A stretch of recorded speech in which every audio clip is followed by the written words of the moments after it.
Shalom, selamat pagi, salam sejahtera bagi saudaraku yang dikasihi Tuhan. Apa kabar saudara?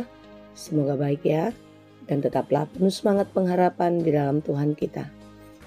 Sebelum kita melanjutkan aktivitas pada hari ini, marilah kita meluangkan waktu untuk mendengar dan merenungkan firman Tuhan.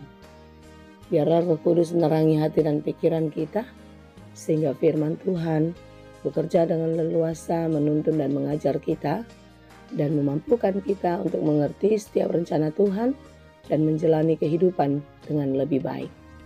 Sebelum kita mendengarkan firman Tuhan hari ini, mari kita berdoa. Ya Allah Bapa yang Maha Baik, kami bersyukur atas segala kebaikan dan penyertaan Tuhan dalam hidup kami. Sampai pada hari ini kami merasakan betapa banyak berkat-berkat yang sudah kami terima dalam kehidupan kami. Hari ini kami mau menyerahkan seluruh kehidupan ini ke dalam tangan pengasihan-Mu. Kiranya Engkaulah yang menolong dan memberkati kami. Engkaulah yang memberi hikmat kepada kami, untuk kami dapat mengerti setiap rencana-Mu, dan kami dimampukan menjalani kehidupan kami dengan lebih baik di dalam rasa syukur kepada Tuhan. Sebab itu kami mau belajar di dalam firman-Mu.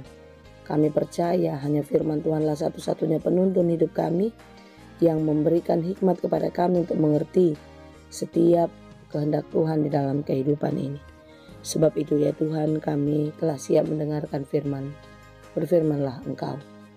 Kasih karunia dan damai sejahtera dari Allah Bapa Tuhan kita, dan dari anaknya Tuhan Yesus Kristus dan Roh Kudus, menyertai saudara sekalian. Amin.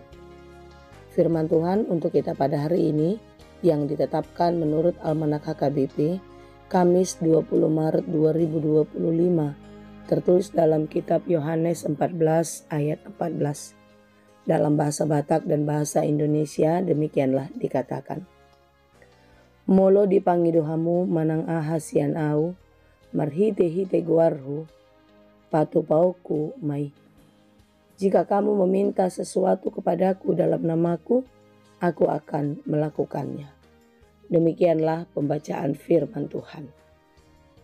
Yesus Kristus adalah firman yang hidup, yang adalah kebenaran Allah yang dinyatakan di tengah-tengah kehidupan manusia untuk mewujudkan kehendak Allah di tengah-tengah kehidupan kita.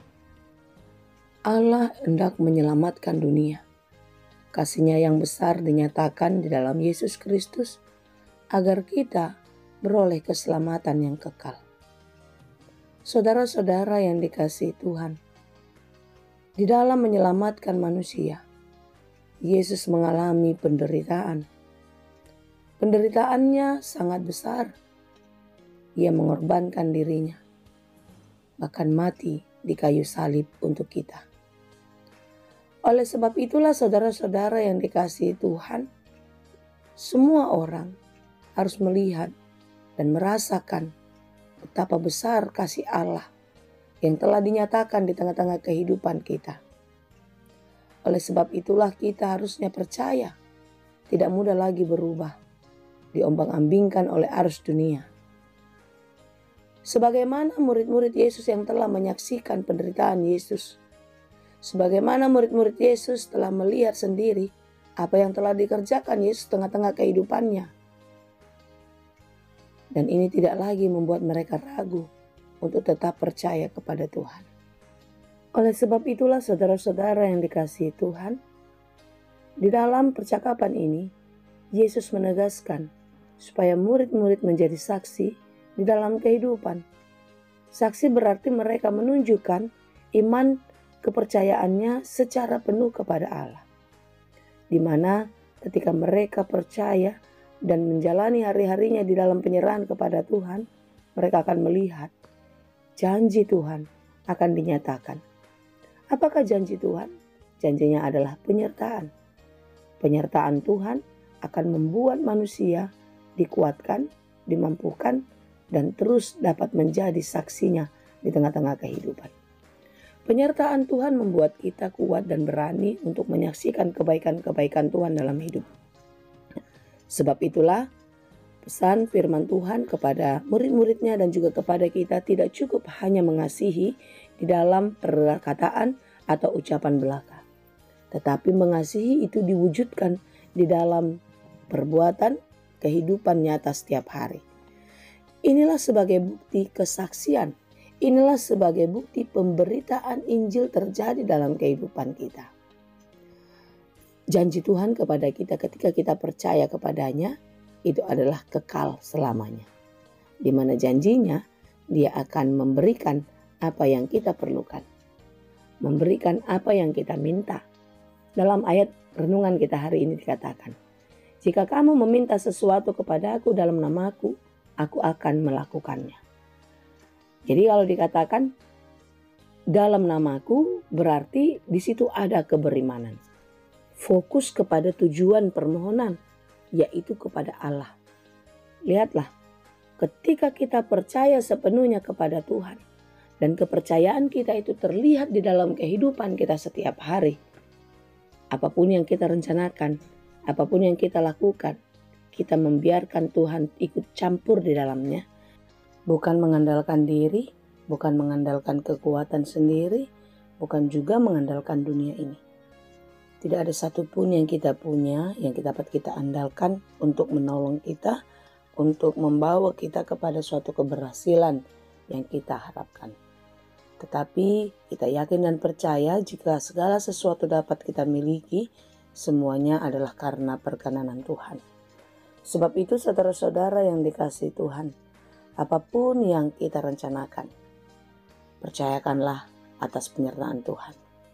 Yakinlah bahwasannya Dia akan menolong kita. Sebagaimana yang dikatakan dalam Yohanes 14 ayat 12, Aku berkata kepadamu, sesungguhnya barang siapa percaya kepadaku, ia akan juga melakukan pekerjaan-pekerjaan yang aku lakukan. Bahkan pekerjaan-pekerjaan yang lebih besar daripada itu, sebab aku pergi kepada Bapa. Dan apa juga yang kamu minta dalam namaku, aku akan melakukannya, supaya Bapa dipermuliakan di dalam Anak. Apa yang kita harapkan, tentu kita harus melakukan apa yang diharapkan Tuhan. Jika kita melakukan suatu pekerjaan, lakukanlah itu di dalam ketaatan dan juga takut akan Tuhan. Yakin dan percayalah saudara, Tuhan akan selalu menyertai dan memberkati kita. Karena ketika kita melakukan segala pekerjaan kita di dalam takut akan Dia, di sana kita menunjukkan kalau kita mempercayakan seluruh kehidupan kita hanya ke dalam tangan Tuhan. Dan ketika kita mempercayakan seluruh kehidupan kita kepada Tuhan, maka di situ terlihatlah penyerahan total seutuhnya hanya kepada kehendak-Nya. Saudara-saudara yang dikasihi Tuhan, mari kita menjalani hidup ini di dalam iman, di dalam kasih, dan takut akan Tuhan. Percayalah, apapun yang kita perjuangkan, yang sedang kita harap-harapkan, Tuhan akan memberikan tepat dan indah pada waktunya. Kiranya Tuhan menolong dan memberkati kita senantiasa. Amin. Terima kasih Tuhan untuk firman-Mu.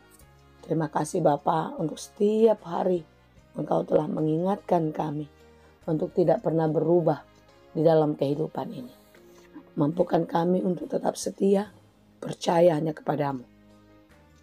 Apapun yang kami perjuangkan, apapun yang kami harapkan, kami mau Tuhan bersama-sama dengan kami. Kami mau Tuhan menolong kami, memampukan kami untuk melakukannya dengan baik, dan memberkati setiap pekerjaan kami, sehingga kami dapat menikmati buah baik dari setiap pekerjaan yang telah kami lakukan dalam kehidupan ini. Bapa yang baik, kami berdoa untuk saudara-saudara kami yang sedang berjuang dalam kehidupannya. Tuhanlah yang memberikan kekuatan dan jalan keluar bagi persoalan mereka. Kami juga berdoa bagi mereka yang sedang bergumul dan berduka cita. Tuhan, Engkaulah yang memulihkan setiap hati. Engkaulah yang menjadikannya semuanya lebih baik lagi.